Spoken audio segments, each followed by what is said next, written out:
Greetings, brothers and sisters in Christ. We come to the 30th Sunday of Ordinary Time. We continue in Matthew chapter 22. Jesus continues to be tested by the scribes and the Pharisees. Today they ask him, "Teacher, which of the commandments is the greatest?" And Jesus gives us the great commandment, right? We know Jesus said, "You shall love the Lord your God with all your heart, with all your soul, with all your mind." This is the first and the greatest commandment. The second is like it, love your neighbor as yourself. So very straightforward, right to the heart of it. And we know that. To understand even more clearly what Jesus is saying, we go back to the beginning of the Bible. In the Hebrew Scriptures, in the book of the Torah, the first 5 books of the Bible, there are 613 Jewish laws that spell out for a practicing Jew exactly how to live your life. They are civil laws and religious laws, you might say, because those are the same for a practicing Jew. And they tell a person exactly what to do and what not to do.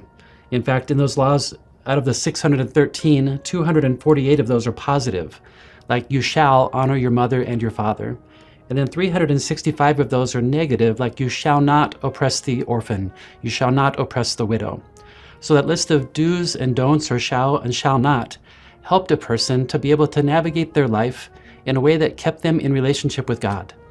So the Jewish people saw the law as a gift, like a parent who's telling their child what they need to be safe. This is what God is giving to us to help keep us in covenant with God.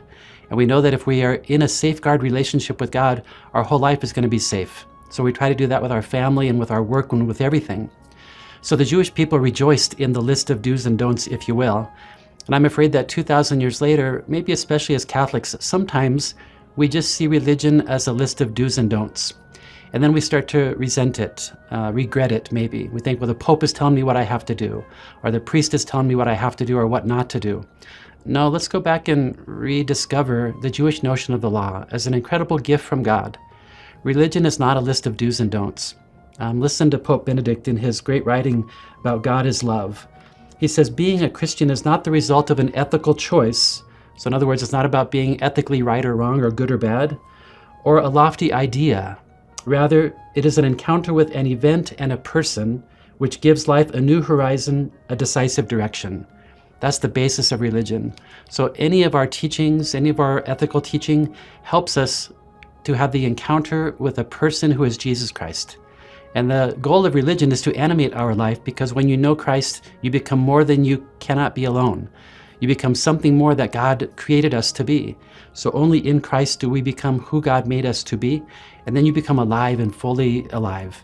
So I invite you today to look again at religion, look again at our Catholic faith. There's a gift that God gives us every day to keep us safe. Have a blessed week.